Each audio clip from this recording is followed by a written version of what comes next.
30 years after failing to convince the Supreme Court of the threat posed by home video recordings, big media companies are back at it, setting their sights on AEREO as the latest threat to their financial well-being. At issue, whether AEREO is infringing on copyrights or simply providing consumers a legal service. What this boils down to is, the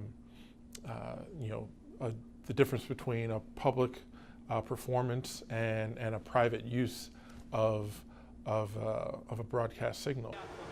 AEREO's position is that by renting an antenna to a user, they are providing customers a private broadcast. Whether that antenna is on the user's roof or 5 miles away is immaterial, AEREO says.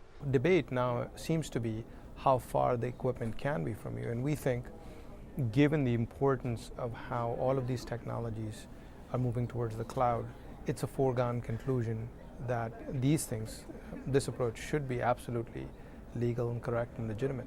Broadcasters suing AEREO say it should pay for redistributing the programming the same way cable and satellite systems do. They pull in an estimated $3.3 billion a year in retransmission fees. AEREO's CEO says that revenue model is outdated. What is happening is the entire marketplace is evolving and changing with access to alternatives, whether it's Netflix or iTunes or things like that. Filmon.tv, a similar service, could also be affected by the Supreme Court's decision. It is not, as many have critiqued, as being a loophole. It is working within the scope of the law. Should AEREO win, then it is a major win for the consumer.